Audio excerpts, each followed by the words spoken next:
ஆராதிப்பதற்கு ஆண்டவர் உதவி செய்திருக்கிறார்.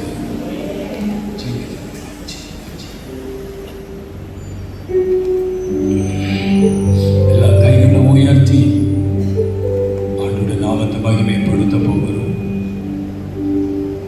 பரலோக தேவனே பராக்கிரமம்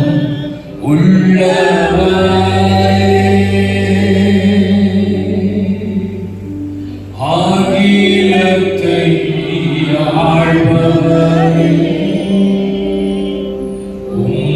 உம்மாலானது எதுவுமில்லை. பரலோக தேவனை ஆராதிக்க, பரலோக தேவனை உயர்த்த, பரலோக தேவனை மகிமைப்படுத்த, பரலோக பிரசன்னத்தை அனுபவிக்க கர்த்தர் இந்த காலங்களில் கிருபை கொடுத்திருக்கிறார். எல்லா கைகளும் உயர்த்தி சொல்லுவோம். எல் ஷடாய், எல் ஷடாய், சர்வவல்ல தேவனே, எல் ஷடாய்.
பிரசன்னமே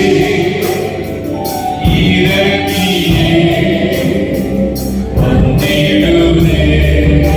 ஓ தேவ பிரசன்னமே இறங்கியே வந்திடுதே. தேவனே மகிமை, தேவனே மகிமை.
தேவ சமூகத்தில் போல ஒரு நல்ல இடம் தேவன் நமக்கு கொடுத்த இடம். வேற எதுவுமே கிடையாது. வேற எதுவுமே கிடையாது.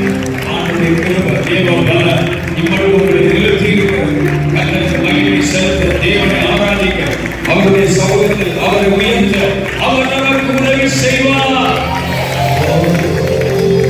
அவர் சொல்லுவார், ஆனந்த களிப்புள்ள உதடுகளால் போற்றி புகழ்கிறேன்.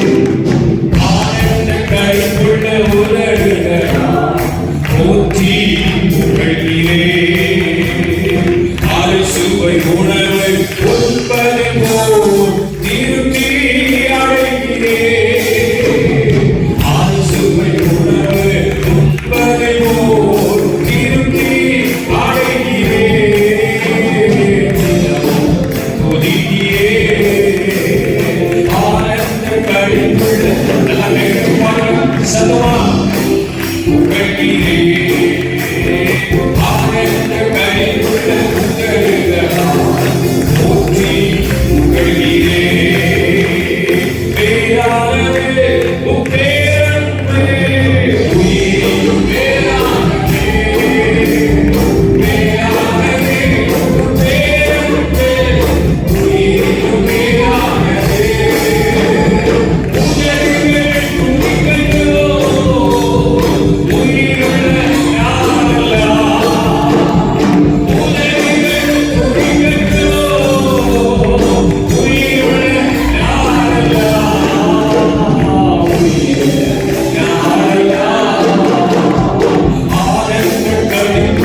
உணவு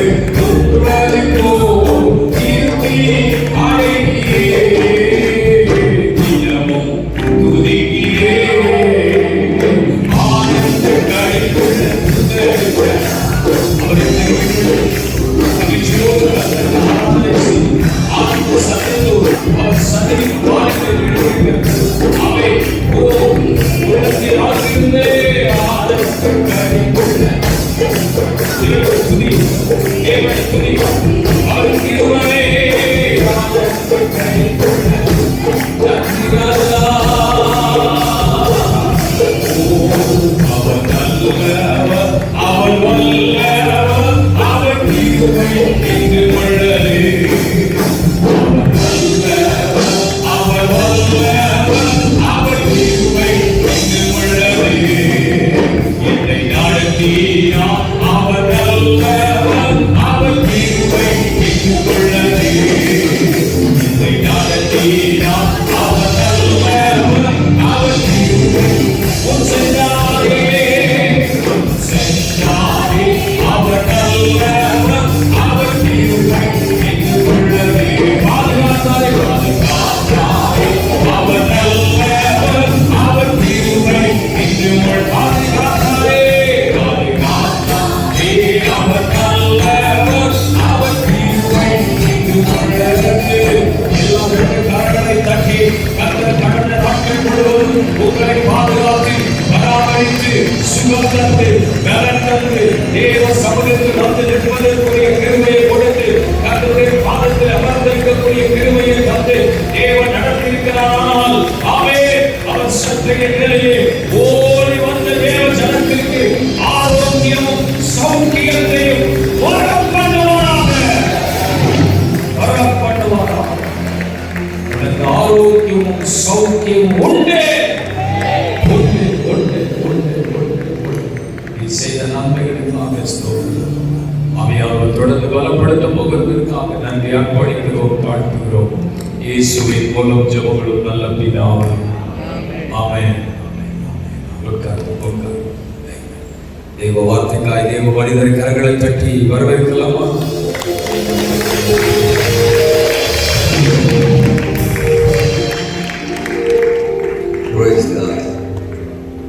கர்த்தருடைய பரிசுத்த நாமம் இந்த நல்ல காலை பொழுதிலும் நம் நடுவில் மகிமை அடைவதற்கு கனத்துக்குரிய திருச்சபையிலும் பாசனும் குடும்பத்தாருக்கும் உடன் ஊழியர்கள் திருச்சபை மக்கள் உங்கள் எல்லோருக்கும் இரட்சகர் இயேசுவின் விலையேறப்பட்ட நாமத்தில் என்னுடைய வாழ்த்துக்களை நான் தெரிவித்துக் கொள்கிறேன். உங்களோடு கூட இந்த நாட்களில் நிற்பது, கர்த்தருடைய பணியை செய்வது தேவன் எங்களுக்கு தந்த நல்ல சிலாக்கியமாக நான் எண்ணுகிறேன். கர்த்தருக்கு ஸ்தோத்திரம். தேவன் அழைத்த அழைப்பும் அவர் நமக்கு தந்திருக்கிற கிருபை வரங்களும் மாறாதவர்கள் என்று வேதம் சொல்லுகிறது. என்ன நோக்கத்திற்காக தேவன் நம்மை பிடித்தாரோ அதை நிறைவேற்றி முடிக்க அவர் எப்பொழுதும் உண்மையுள்ளவராகவே இருக்கிறார். இந்த காலை நேரத்திலும் தேவன் நம்மோடு கூட பேச திருப்பிக் கொள்ளுங்கள். எபிரேயருக்கு எழுதின நிருபம் அதனுடைய 12வது அதிகாரம் முதல் வசனத்தை நான் வாசிக்கிறேன். எபிரேயருக்கு எழுதப்பட்ட நிருபம் 12:1. ஆகையால் மேகம் போன்ற இத்தனை திரளான சாட்சிகள் நம்மை சூழ்ந்து கொண்டிருக்க பாரமான யாவற்றையும் நம்மை சுற்றி நெருங்கி நிற்கிற பாவத்தையும் தள்ளிவிட்டு விசுவாசத்தை துவக்குகிறவரும் முடிக்கிறவருமாய் இருக்கிற இயேசுவை நோக்கி நமக்கு நியமித்திருக்கிற ஓட்டத்தில் பொறுமையோடு ஓட கடவோம். லைனாம் சூடாவுக்கு ஒரு மகிமையான ஓட்டம் நியமிக்கப்பட்டிருக்கிறது. அந்த ஓட்டத்தில் உங்களை ஓடச் செய்கிறவர், அந்த ஓட்டத்தை தந்த பரிசுத்த ஆவியானவர். பாருங்க, இதுக்கு முந்தின அதிகாரத்துல எபிரேயர் 11ஆம் அதிகாரத்துல பிதாக்களுடைய ஓட்டத்தை பற்றி எல்லாம் பரிசுத்த ஆவியானவர் எழுதிட்டு வர்றாரு. ஆபேல் தொடங்கி நோவா, ஏனோக்கு, ஆபிரகாம், ஈசாக்கு, யாக்கோபு, தீர்க்கதரிசிகள், ராஜாக்கள், இவர்களுடைய ஓட்டங்கள் எல்லாம் அந்த முந்தின அதிகாரத்துல எழுதிட்டு அவர்கள் சாதித்தது, சத்துருக்களை வீழ்த்தியது, சர்வ வல்லவரின் சித்தத்தை நிறைவேற்றி முடித்தது, சோதனைகளை ஜெயித்தது, உபத்திரவங்களை மேற்கொண்டது, சத்துருவின் கூட்டங்களை வீழ்த்தியது என்று எல்லாத்தையும் எழுதிட்டு 12:1 சொல்றாரு, ஒரு பெரிய சாட்சி உங்களுக்கு முன்னால நான் வச்சிருக்கிறேன். உன் பிதாக்கள் ஓடின ஓட்டத்தை எல்லாம் உனக்கு முன்னால மேகம் போன்ற சாட்சிகளா நான் வச்சிருக்கிறேன். அதே மாதிரி ஒரு சாதனை நிறைந்த ஓட்டத்தை நீ ஓடுவதற்கு உன் கரத்தில் ஒரு ஓட்டத்தை நான் கொடுக்கிறேன். உனக்கென்று ஒரு ஓட்டத்தை நான் நியமித்திருக்கிறேன். எப்படி உன் பிதாக்களுக்கு ஒரு மகிமையான ஓட்டத்தை நான் நியமிச்சிருந்தேனோ அது மாதிரி ஒரு சாதனை ஓட்டத்தை உனக்கென்று நியமித்திருக்கிறேன். அந்த ஓட்டத்துல நான் ஓட செய்ய போறேன். இன்னைக்கு நீ பார்க்கிற ஓட்டம் அல்ல, உன்னை பலவீனப்படுத்துகிற பல சூழ்நிலைகள், காயப்படுத்துகிற பல காரியங்கள், இழப்புகள், தவிப்புகள், கண்ணீர்கள், உபத்திரவங்கள், அவமானங்கள், தோல்விகள், தேவைகள், இப்படிப்பட்ட ஓட்டத்துக்குள்ளே ஒளிந்திருக்கவோ மறைந்திருக்கவோ சோர்ந்து போகவோ நாம் உன்னை முன்குறிக்கவில்லை. ஒரு ஒப்பற்ற உன்னதமான ஆசீர்வாதமான சாதிக்கிற அதிசயமான ஓட்டத்தை இந்த உலகத்தில் ஓடி ஜெயிக்க முடிக்க உனக்கென்று வைத்திருக்கிற மேன்மைகளை இந்த உலகத்தில் நீ அனுபவிக்கத்தான் அந்த ஓட்டத்தை உன் கரத்தில் நான் தந்திருக்கிறேன் என்று கர்த்தர் சொல்லுகிறார். அல்லேலூயா சொல்லுங்க. ஆமென். ஆமா, இது முதல் ஒரு சிறந்த ஓட்டம். அதுதான் இன்றைக்கு என்னுடைய பிரசங்கம். ஆமென் சொல்லுங்க. இது முதல், இந்த நாள் முதல் ஒரு சிறந்த ஓட்டம் உங்கள் வாழ்வில் துவங்குகிறது. ஒரு மகிமையான ஓட்டம் லைனாச்சூடாவில் துவங்குகிறது. உங்கள் தனிப்பட்ட வாழ்க்கையில், குடும்பத்தில் கற்பனை செய்கிறாத ஒரு ஓட்டம் இந்த நாள் முதல் துவங்குகிறது என்று தேவன் சொல்கிறார். இருக்கிறீங்களா? தோன்றுகிறோம். ஆதியாகமம் 12 வரைக்கும் ஆபிரகாமின் ஓட்டம் வேற, 12க்கு பின்னால ஆபிரகாமின் ஓட்டம் வேற. 80 வயது வரைக்கும் தோன்றும் யாத்திராகமம் 3ஆம் அதிகாரத்தில் மோசேயின் ஓட்டம் வேற, 80 வயதுக்கு பிறகு மோசேயின் ஓட்டம் வேற. தோன்றும் இன்றைக்கும் கர்த்தர் சொல்றாரு, லைனாச்சூடாவுக்கு கற்பனை செய்திராத ஒரு ஓட்டம் இன்றைக்கு துவங்குகிறது. இந்த காலையில் துவங்குகிறது. ஒரு சிலர் தோத்துறோம், நான் ஆண்டவரை அறிஞ்சிருக்கிறேன், ஆலயத்துக்கு போறேன், இப்படிதான் என் ஓட்டம் இருக்குமா, இப்படிதான் என் பாதை இருக்குமா, என் பயணம் இப்படிதான் இருக்குமா, விழுவதும் தோற்பதும் அவமானம் அடைவதும் நிந்திக்கப்படுவதும் கண்ணீர் சிந்துவதும் இழப்பதும் இதுவே என் பாதை ஆயிடுச்சு, இதுவே என்னுடைய ஓட்டம் ஆயிடுச்சு. தோத்திரம். சில சமயங்கள்ல ரட்சிக்கப்பட்டவர்களா இருக்கிறவர்கள் கூட எதுக்கு இந்த பூமியில நம்ம இருக்கிறோம், பிரயோஜனமற்ற ஒரு வாழ்வு போல தெரியுதுன்னு சொல்லி பலர் ஒரு மேல தோத்திரம் வித்தியாசமா நீங்க திங்க் பண்ணி சோர்ந்து போன நிலையில் இருக்கலாம். இந்த காலை கர்த்தர் சொல்றாரு, ஒரு மகிமையான ஓட்டத்தை இன்றைக்கு துவங்கி வைக்கிறேன். இன்றைக்கு துவங்கி வைக்கிறேன். விசுவாசத்தை துவங்குகிறவரும் அதை முடிக்கிறவருமா இருக்கிற இயேசுவை நோக்கி நீங்கள் ஓட போறீங்க. ஒரு பெரிய திட்டம் உங்களுக்காக காத்திருக்கிறது. எதிர்காலம் உங்களுக்காக காத்திருக்கிறது. மகிமை உங்களுக்காக காத்திருக்கிறது. மேன்மை உங்களுக்காக காத்திருக்கிறது. அந்த மேன்மைக்கு நேராக ஆமென் இந்த ஓட்டத்தை இந்த காரியத்திலே கர்த்தர் துவக்குகிறார். கர்த்தர் துவக்குகிறார். அவரே அந்த ஓட்டத்தை நிறைவு செய்ய போகிறார். பவுல் அப்போஸ்தலன் 2 தீமோத்தேயு 4ஆம் அதிகாரம் 7ஆம் வசனத்துல சொல்றாரு, நல்ல போராட்டத்தை நான் போராடினேன், ஓட்டத்தை முடித்தேன், விசுவாசத்தை காத்துக் கொண்டேன், இது முதல் நீதியின் கிரீடம் எனக்காக வைக்கப்பட்டிருக்கிறது என்று. சிறந்தவைகளை சுதந்திரிக்கத்தான் கர்த்தர் நமக்கு இந்த ஓட்டத்தை கொடுத்திருக்கிறார். காயங்களை, அவமானங்களை, உபத்திரவங்களை தோத்திரம் அனுபவிச்சுட்டு சோர்ந்து போகிற ஒரு ஓட்டத்தை, வாழ்க்கைய பயணத்தை தேவன் நமக்கு தரல. சிறந்த மேன்மைகளை சுதந்திரித்துக் கொள்ளத்தான் இந்த ரட்சிப்பின் ஓட்டத்தையே கர்த்தர் நமக்கு தந்திருக்கிறாரு. வேதத்துல 2 ராஜாக்கள்ல 9ஆம் அதிகாரத்துல யெகூ என்கிற மனுஷனை குறித்து நாம படிக்கிறோம். அந்த 9ஆம் அதிகாரம் 1, 2, 3, 4, 5 வசனங்கள், 10ஆவது வசனங்கள் வரைக்கும் கூட நீங்கள் குறித்துக் கொள்ளலாம். என்னை கவனியுங்கள் தோத்திரம். ஆம், ஆகாவின் குமாரன் யோராம் என்கிற ராஜாவின் ராணுவத்துல ஒரு சேனாதிபதியாக யெகூ இருக்கிறார். ஒரு ராணுவ வீரன் அந்த வீரர்களுக்கெல்லாம் தலைவன், முன்னின்று அந்த யுத்தத்தை நடத்துகிறவன் அப்படிங்கிற நிலையில தான் யெகூ இருக்கிறார். இதுக்கு முன்னால ஆகாப் என்கிற ராஜா, அதாவது யோராமுடைய அப்பா, அவருடைய ராணுவத்தில் இருந்தார். இப்ப ஆகாப் மரிச்சதுக்கு பிறகு அவருடைய குமாரன் யோராமுடைய ராணுவத்தில் இருக்கிறார். அந்த காலம் எப்படிப்பட்ட காலமா இருந்துச்சுன்னா, இந்த யெசபேலின் ஆவி தேசத்தை டாமினேட் பண்ண காலமா இருந்துச்சு. ஆகாபு குடும்பம் கர்த்தரை மறந்து இருந்துச்சு, நியாயப்பிரமாணத்துக்கு எதிராக நடந்துச்சு. இஸ்ரவேலில் எங்கும் பாவம், அருவருப்புகள், அசுத்தங்கள் நிறைஞ்சிருந்த காலம், நியாயப்பிரமாணங்கள் மறக்கப்பட்டு போயிருந்த காலம். இப்படிப்பட்ட ஒரு சிச்சுவேஷன் தான் யெகூ கர்த்தரை சேவிக்கிறவனா இருந்தான், கர்த்தரை ஆராதிக்கிறவனா இருந்தான். அவனுக்கு கிடைச்ச அந்த ஒரு வேலையில திருப்தி உள்ளவனாக அந்த வேலையை அவன் பார்த்து கொண்டு ஒரு சேனாதிபதிங்கிற ஸ்தானத்தில் அவன் இருந்தான். ஆனால் திடீரென்று அந்த 9ஆம் அதிகாரத்தில் எலிசா தீர்க்கதரிசிகளின் புத்திரரில் ஒருவனை யெகூ இருந்த இடத்துக்கு அனுப்பி வைக்கிறான். சில நபர்களோடு சேர்ந்து, சகோதரர்களோடு சேர்ந்து யெகூ அமர்ந்திருந்த இடத்தில் ஒரு அழைப்பு யெகூவுக்கு வருகிறது.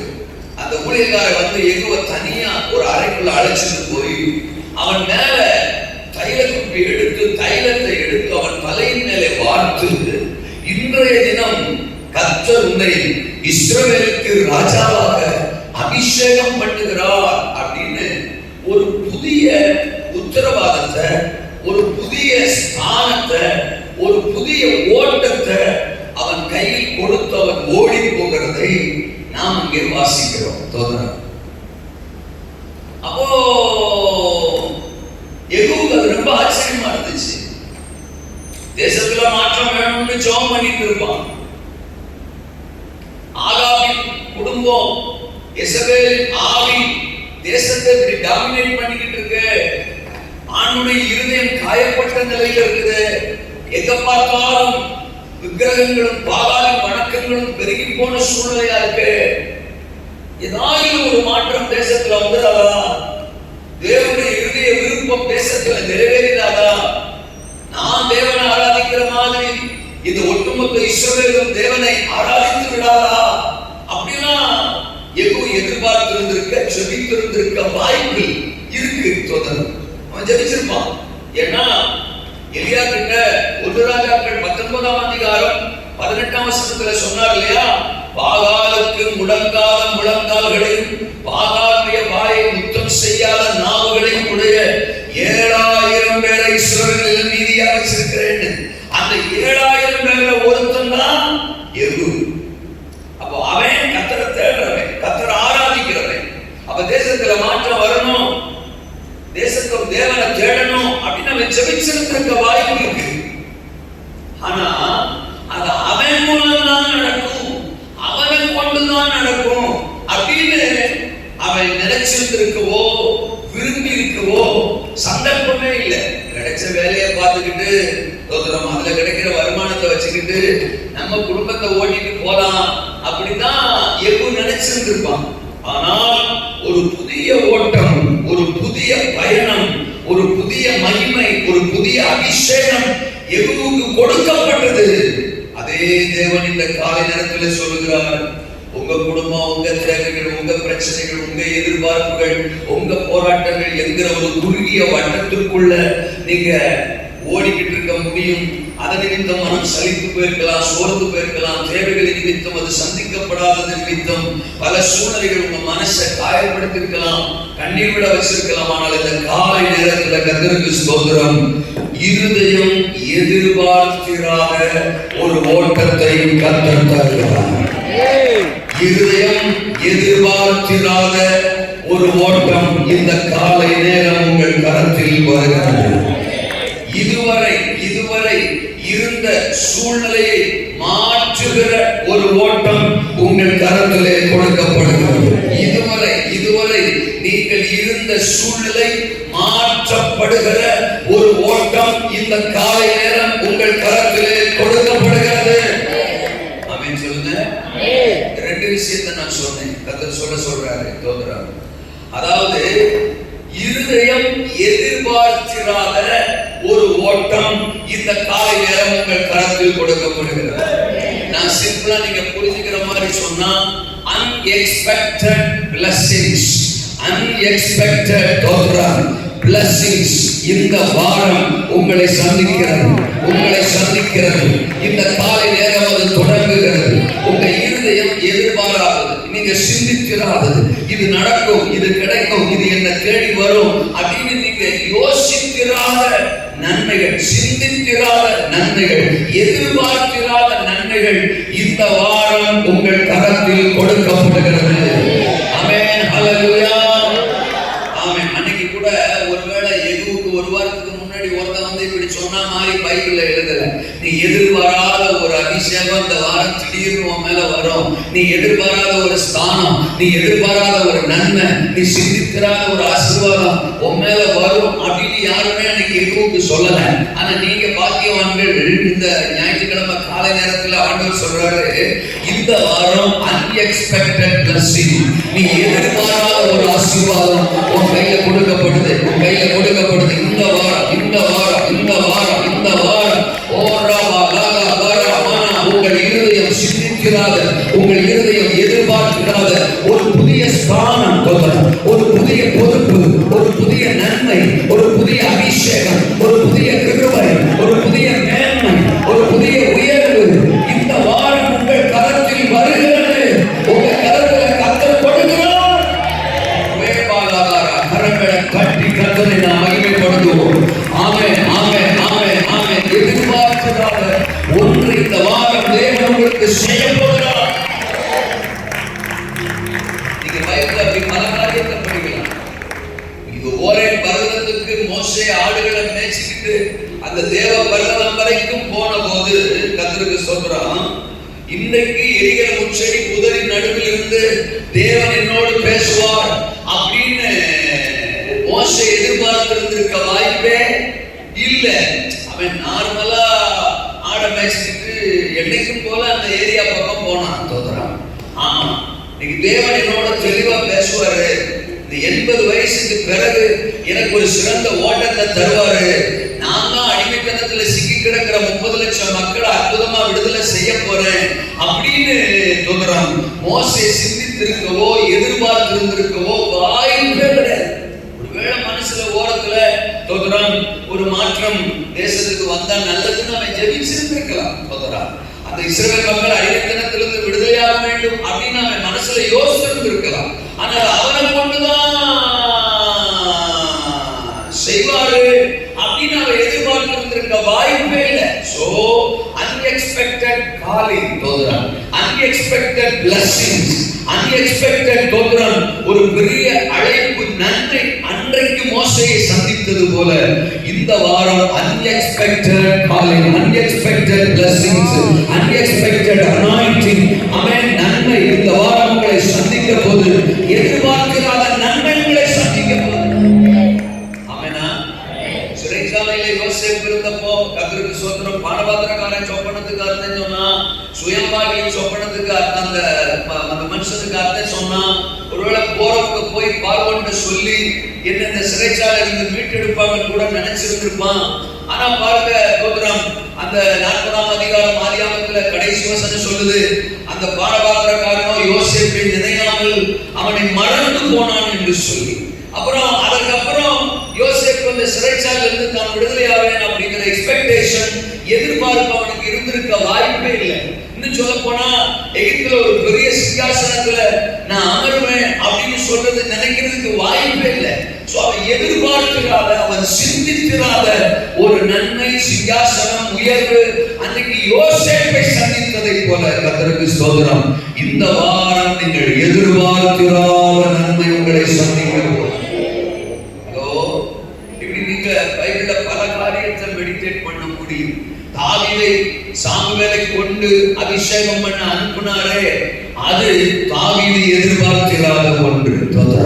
அகாஸ்வேரு கண்களிலே எஸ்தர் ராஜாத்திக்கு ஒரு தயவு கிடைத்து ஒரே நாள்ல 127 தேசத்திற்கு பட்டத்து ராஜாத்தியாய் எஸ்தர் அமர்ந்தாளே, அது எஸ்தர் எதிர்பார்க்கிறாத ஒன்று. எதற்கு ஆமென் சொல்றீங்க? ஆமெனா. நீ ரோமாபுரிக்கு போவேன்னு வாக்கு இருந்தாலும் தோதரம் எப்படி போவேன், ராயனுக்கு முன்னால எப்படி நான் நிற்பேன், அதற்கு எந்த சாத்தியம் இல்லை அப்படிங்கிற சூழ்நிலையில ரோமாபுரியில கொண்டு போய் ராயனுக்கு முன்னால பவுலை நிறுத்தினாலே எதிர்பார்க்கிறாத ஒன்று unexpected things. நீங்கள் எதிர்பார்க்கிறாத பல விஷயங்கள் உங்க சிந்தனையில் இல்லாத பல காரியங்கள் இந்த வாரத்துல குறிப்பா இன்றைக்கு தொடங்குகிறது, இன்றைக்கு ஆரம்பமாகிறது. Unexpected things. இன்றைக்கு தேவன் துவங்குகிறார். இன்றைக்கு உங்க லைஃப்ல தொடங்குகிறார். உங்க ஆவிக்குரிய வாழ்க்கையில, பொருளாதார வாழ்க்கையில, குடும்ப வாழ்க்கையில, தரிசன வாழ்க்கையில, சரீரப்பிரகாரமான வாழ்க்கையில, உங்க பிள்ளைகளுடைய வாழ்க்கையில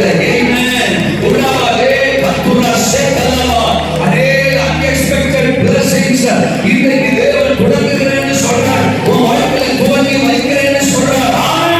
நீங்க எதிர்பாராத பல விஷயம் உங்க கையில கொடுக்கப்படுது, அபிஷேகம் கொடுக்கப்படுது, கிருபை கொடுக்கப்படுது, வரங்கள் கொடுக்கப்படுது, ஸ்நானம் கொடுக்கப்படுது, உயர்வு கொடுக்கப்படுது, நன்மை கொடுக்கப்படுது, பொருளாதார நன்மைகள் கொடுக்கப்படுகிறது, சரீர விடுதலை. ஆமென். இன்னைக்கு சுகமாக நான் நினைக்கவே இல்லை, இன்றைக்கு சுகத்தை கொடுக்கிறார். இந்த வீடு, இந்த காரியம், இந்த வாகனம், ஆமென், இந்த வருமானம் நான் இப்படி யோசிக்கவே இல்லை, என் சிந்தனையிலே இல்லை, நான் எதிர்பார்க்கவே இல்லை. இந்த காலை நேரம் கர்த்தர் அதை உங்கள் கரத்திலே தருகிறார். அதனாலதான் நீங்க 1 கொரிந்தியர் 9ஆம் அதிகாரம் 24ஆம் வசனம் படிச்சீங்கன்னா, பெற்றுக்கொள்ளத்தக்கதாக ஓடுங்கள். ஒரு ஓட்டத்தை தேவன் தந்தார்னா அதுல நாம் பெற்றுக்கொள்ளும்படிதான் அந்த ஓட்டத்தை நமக்கு தருகிறார். யெகூவுக்கு ஒரு ஓட்டம் கொடுக்கப்பட்டது அப்படின்னு நான் சொன்னேன். அந்த ஓட்டம் இதுவரை அவன் எதிர்பார்த்திருந்தாத ஒரு ஓட்டம். அவன் இருதயம் நினைச்சிராத ஒரு ஓட்டம், சிந்தித்திராத ஒரு ஓட்டம். அதை யெகூவுக்கு கொடுத்தார். இருக்கிறீங்களா? இரண்டாவது நான் சொன்னேன், இதுவரை இருந்த சூழ்நிலையை மாற்றுகிற ஒரு ஓட்டம். இருதயம் எதிர்பார்த்திராத ஒரு ஓட்டம், இதுவரை இருந்த சூழ்நிலையை மாற்றுகிற ஒரு ஓட்டம்.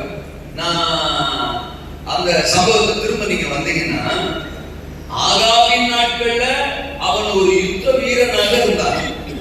யோராமின் நாட்கள்ல அவன் ஒரு சேனாதிபதியா இருந்தான். எல்லாமே இந்த ராணுவத்துக்குள்ளே முதல்ல சோல்ஜரா இருந்தவர், இப்ப அவர் அதுல ஒரு கேப்டனா அவர் மாறி இருக்கிறார், ஒரு சேனாதிபதியா மாறி இருக்கிறார். அதுல ஒரு ப்ரமோஷன் அவருக்கு. அப்படிதான் இருந்தான். ஆனா இப்போ அவன் தலை மேல அபிஷேகத்தை வைக்கப்படும் போது என்ன சொல்லி வைக்கப்படுது? இன்று முதல் இஸ்ரவேலின் மேலே உன்னை கர்த்தர் ராஜாவாக அபிஷேகம் பண்ணுகிறார். இதுவரை நீ ஒரு யுத்த வீரன், இதுவரை நீ ஒரு சேனாதிபதி. ஆனா இன்று முதல் கர்த்தருக்கு ஸ்தோத்திரம். மட்டும் ஒரு சூழ்நிலை, நீ அனுபவித்தது, நீ இருந்த ஸ்தானம் எல்லாத்தையுமே மாற்றுகிற ஒரு ஓட்டம் உனக்கு கொடுக்கப்படுகிறது. இனி நீ சேனாதிபதி இல்லை, இனி நீ யுத்த வீரன் இல்லை. இது முதல் தேசத்துக்கு நீதான் ராஜா.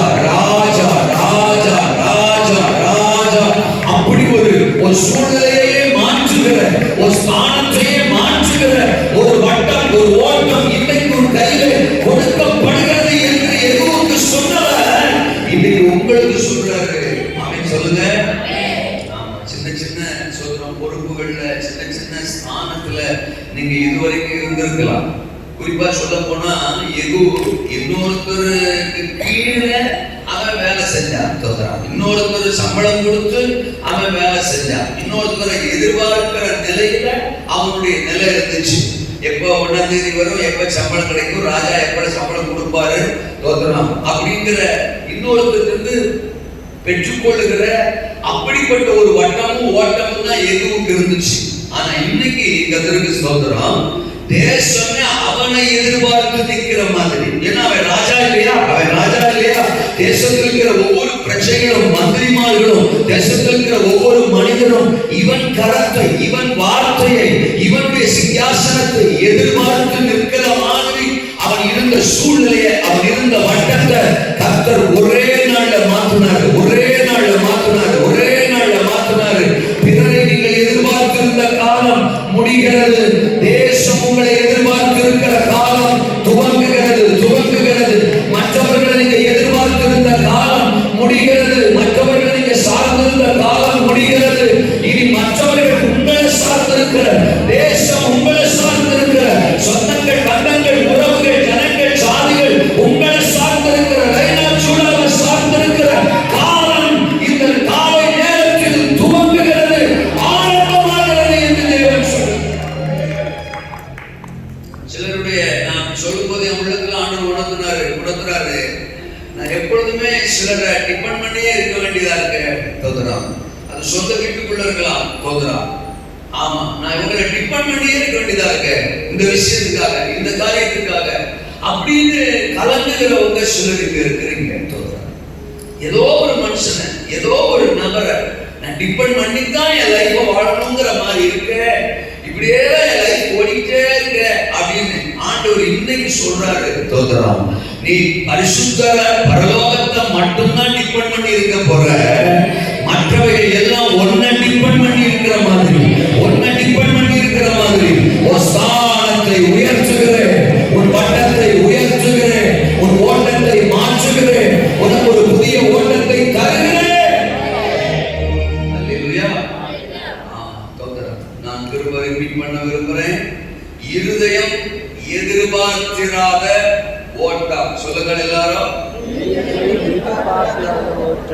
சொல்றவங்க மட்டும் ஆசீர்வதிங்கப்பா. சொல்லுங்க, இருதயம் எதிர்பார்த்திராத ஒரு ஓட்டம் இந்த காலை நேரம் உங்கள் கையில் கொடுக்கப்படுகிறது. சில விஷயத்தை நம்ம எதிர்பார்த்திருப்போம். நம்ம ஆண்டவர் என்ன ஸ்பெஷல்னா, எதிர்பார்க்கிறதையும் கொடுப்பாரு, எதிர்பாராதவைகளையும் கொடுப்பாரு. செபிக்கிறதையும் கொடுப்பாரு, செபிக்க மறந்ததையும் கொடுப்பாரு.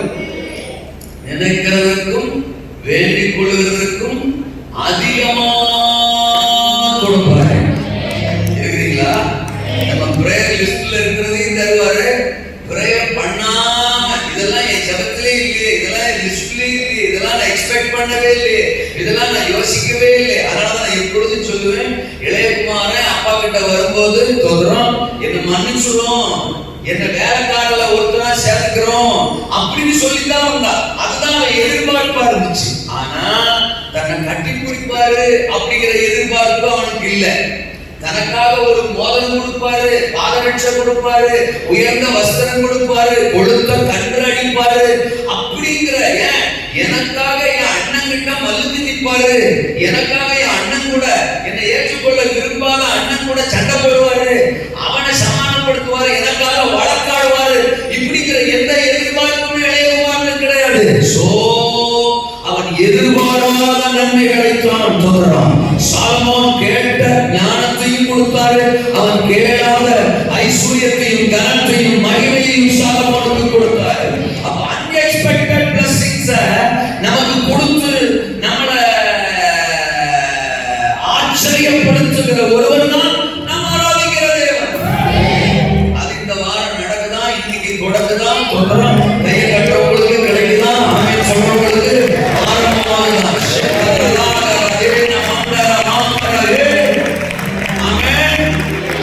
இருதயம் எதிர்பார்த்திராத ஒரு ஓட்டம் அப்படின்னு சொன்னேன்.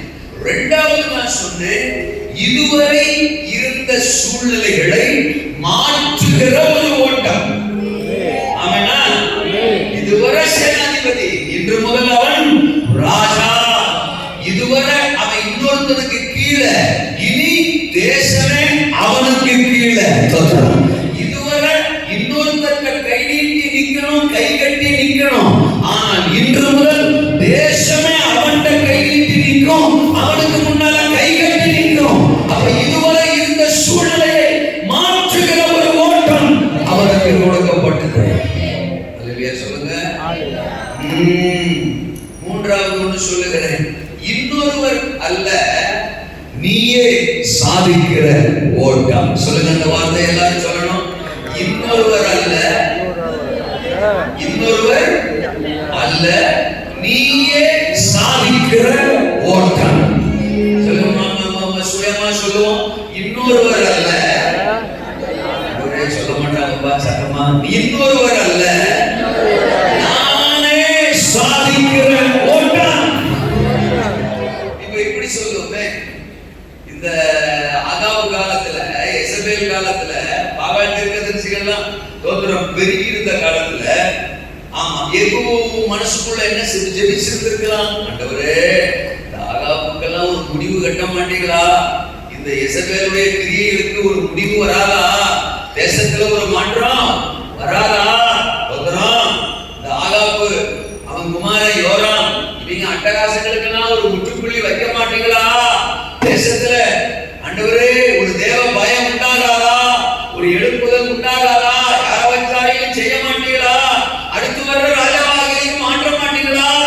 ஆகாபு காலத்துல அப்படிதான் ஜெபம் பண்ணிருப்பான். ஆனா அவன் உள்ள அவனை விட மோசமா இருக்கிறான். அப்ப யார வச்சாலும் செய்ய மாட்டீங்களா, மாற்ற மாட்டீங்களா, நடக்காதா அப்படிலாம் எதுவும் யோசிச்சிருந்திருக்கலாம். இன்னொருவரை வச்சு இல்ல, ஒன்ன வச்சு தேசத்தை மாத்த போற ஒரு ஓட்டத்தை இந்த காலை நேரம் அவன் நம்மளா சேகரவா லகதரா ஹண்டரா ஹனான் அவன் உன கையில கொடுக்கிறேன். அன்னைக்கு எகுவின் கையில கொடுத்தவர் லைனா சூடாவை பார்த்து சொல்றாரு, இன்னொருவரை வச்சு இல்ல, இன்னொரு கூட்டத்தை வச்சு இல்ல, இன்னொரு கோபுர சகோதரனை வச்சு இல்ல, சகோதரியை வச்சு இல்ல, இன்னொரு ஊழியக்காரனை வச்சு இல்ல, ஒன்ன வச்சு, ஒன்னை கொண்டு, ஒன்னை கொண்டு, உன் குடும்பத்தை கொண்டு, உன் குடும்பத்தை கொண்டு ஓ தேசத்திலே ஒரு மாற்றத்தை, அறுவடை ஆசீர்வாதத்தை கொடுக்கிற ஒரு ஓட்டம் இது உன்னைக்கு உன் கரங்களில் கொடுக்கப்படுகிறது. ஆமென். ஆமென். நம்ம என்ன நினைச்சுக்கிறோம், என்னமோ சொல்லுவாங்க, வந்தா திரும்பவும் விதி வந்தா சாவம் அப்படிங்கிற மாதிரி தோன்றது. சோறும் சுகமும் மட்டும்தான் வாழ்க்கை நினைச்சுக்கிறோம், இல்லையே தோன்றான். எகு அப்படிதான் நினைச்சிருப்பாங்க, சம்பளம் கிடைச்சா போதும், வாங்கி சமைச்சு குடும்பத்துக்கு கொடுத்து சாப்பிட்டு வண்டி அப்படியே ஓட்டிடலாம்னு. ஆனா இல்லப்பா, அது இல்ல ஒன்ன குறிச்ச என்னுடைய திட்டம் அப்படின்னு அவன் சிந்தித்திராத நேரத்துல, சிந்தித்திராத நபரை கொண்டு, சிந்தித்திராத அபிஷேகம், சிந்தித்திராத சிங்காசனம் அவனுக்கு கொடுக்கப்பட்டது. நீங்க குறுகிய வட்டத்துக்குள்ள வாழ்வதற்கு அழைக்கப்பட்டவர்கள் அல்ல, உங்க சிந்தனையை தாண்டின ஒரு சிங்காசனம் உங்க வாழ்க்கைக்கு வருகிறது, உங்க குடும்பத்திற்கு வருகிறது. ஆமென். எல்லாருக்குமே ஆண்டவர் சிறந்த ஓட்டத்தை தான் கொடுத்திருக்கிறாரு. அதை நம்ம எப்படி ஓடுறோம்ங்கிறது தான் விஷயம். அவர் பட்சபாதம் உள்ளவர்களாம் கிடையாது. எல்லாருக்குமே நல்ல ஓட்டத்தை, நல்ல வாழ்க்கைய, சிறந்த ஓட்டத்தை தான் கொடுத்திருக்கிறாரு. நாம எப்படி நம்ம ட்ராக்ல ஓடுறோம் அப்படிங்கிறது தான். இப்போ எபிரேயர் 11ஆம் அதிகாரத்துல பிதாக்களின் ஓட்டத்தை பட்டியலிடுறாரு.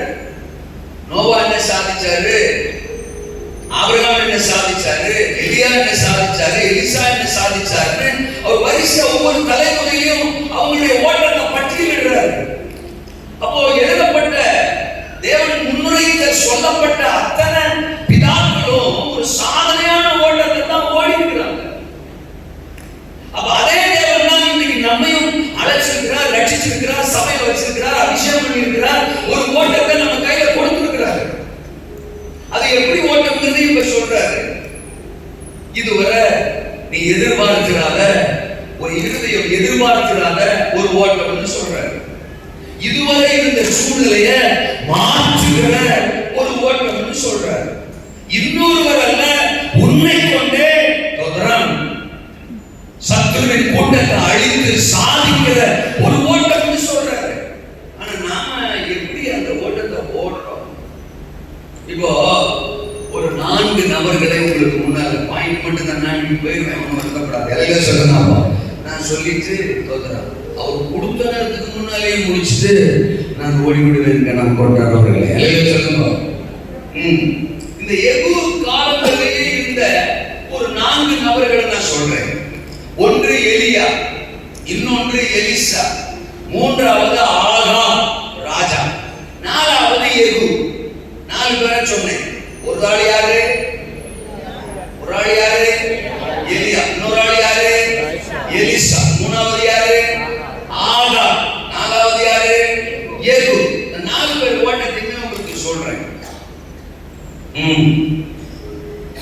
ஓய்ந்து போன எலியாவின் ஓட்டம். சொல்லுங்க அந்த வார்த்தைய. நின்று போச்சு பாதியே, ஓஞ்சு போச்சு பாதியே. எலியாவின் ஓட்டம், ஓய்ந்து போன எலியாவின் ஓட்டம். ஓய்வில்லாத எலிசாவின் ஓட்டம். சொல்லுங்க. ஓய்வே இல்லாத, நான் ஸ்டாப். தோத்திரம். அற்புதத்துக்கு மேல அற்புதம், ஆசீர்வாதத்துக்கு மேல ஆசீர்வாதம். ஓடிட்டே நான் ஸ்டாப் ஓட்டம், ஓய்வே இல்லாத எலிசாவின் ஓட்டம். மூன்றாவது ஒதுங்கி போன ஆகாவின் ஓட்டம். சொல்லுங்க. அப்படியே ஒரு பக்கமா ஒதுங்கி போயிருக்கு. எதுக்கு அபிஷேகிச்சாரு, அழைச்சாரு, ராஜாவாக்குனாரு, என்ன குறித்த அவருடைய சித்தம் என்ன, நான் எதுல ஓடணும், எந்த ட்ராக்ல ஓடணும், என்ன குறித்த தேவனுடைய எக்ஸ்பெக்டேஷன் என்ன, இதெல்லாம் யோசிக்காம ஏதோ ஒண்ணு மட்டும் ஃபோக்கஸ் பண்ணி அப்படியே ஓரமா ஒதுங்கியே வாழ்க்கைய முடிச்சுக்கிற ஒரு ஓட்டம் ஆகாபின் ஓட்டம். ஒதுங்கி போன ஆகாபின் ஓட்டம். ஒப்புவிக்கப்பட்ட யெகூவின் ஓட்டம். சொல்லுங்க இந்த வார்த்தைய. சொல்ல மாட்டீங்க. ஒப்புவிக்கப்பட்ட பரலோக நன்றி. இவன் தாண்டா என் விருப்பத்தை செய்ய போறது இவன் தாண்டா. இவனை நம்பி இவன் கையில நான் கொடுக்கிறேன், சாதிக்க போறான், சரித்திரம் படைக்க போறான் அப்படின்னு பரலோகமே ஒப்புவிக்கப்பட்ட யெகூவின் ஓட்டம். அல்லேலூயா சொல்லுங்க. திரும்ப சொல்லி நான் முடிக்கிறேன். ஓய்ந்து போன எலியாவின் ஓட்டம். எலியாவுக்கு ஒரு ஓட்டத்தை கொடுக்கிறார். தேவன் தான் கொடுக்கிறார். அவன் தீர்க்கதரிசி. 1 ராஜாக்கள் 17ஆம் அதிகாரத்துல முதல் வசனத்துல இருந்து நம்ம எலியாவை பார்க்கிறோம். திஸ்பியனாகிய எலியா, என் வாக்கின்படி அன்றி இந்த வருஷங்களில் பனியும் மழையும் பெய்யாதிருக்கும் என்று இஸ்ரவேலின் தேவனாகிய கர்த்தருக்கு முன்பாக நிற்கிற நான் அவருடைய ஜீவனை கொண்டு சொல்லுகிறேன். அவன் ஓட்டத்தின் ஆரம்பம் எப்படி இருக்கு பாருங்க. நான் கர்த்தருக்கு முன்னால நிற்கிறவன், கர்த்தருடைய சத்தத்தை கேட்கிறவன். அவர் எனக்குள்ள இருக்கிறார், அவர் ஜீவனை எனக்குள்ள இருக்குது, நானும் அவரும் ஒன்னா கலந்துருக்கிறோம். இன்னைக்கு அவர் எனக்கு சொல்றதுனால இந்த வார்த்தையை நான் பேசுறேன். இந்த வருஷங்கள்ல பனியும் பெய்யாது, மழையும் பெய்யாது, கர்த்தர் சொல்லுகிறார். நடந்துச்சு. அப்படி தேவன் எலியாவை பயன்படுத்தினார்.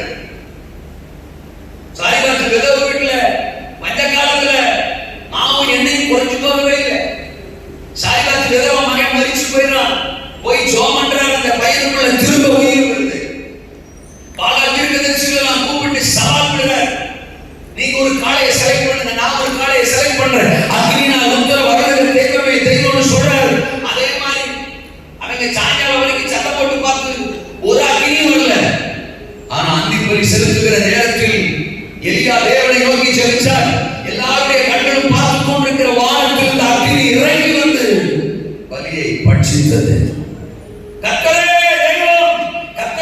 தெய்வம் என்று ஜாதிகள், ஜனங்கள், இஸ்ரவேல் மக்கள் முகம் குப்புற விழுந்து தேவனை மகிமைப்படுத்தினார்.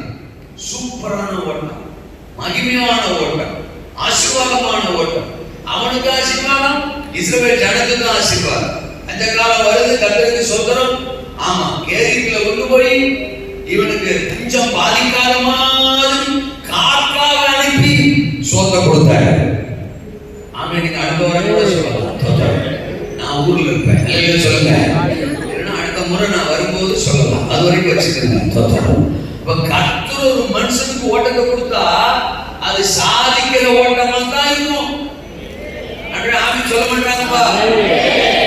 அது பிரகாசமான ஓட்டமா தான் இருக்கும். அது சாத்தானுக்கு சவால்கிற ஓட்டம் வந்தாலும் ஊருக்கே பஞ்சம் வந்தாலும் உலகத்துக்கே பஞ்சம் வந்தாலும் ஆண்டவர் யார் கையில ஓட்டத்தை கொடுத்திருக்கிறாரோ அவன் பஞ்சத்துல சாமானா எப்படிடா அப்படின்னு கேட்கிற மாதிரி அவன் ஆசீர்வதிப்பார். கேரியத்துல எப்படா சோறு உனக்கு வரும்ல, காக்கா கொண்டு வரும்ல, எதிர்பாராத இடத்திலிருந்து பட்சிக்கிறவர்களிருந்து பட்சணம் வரும்ல, சொல்லுங்க.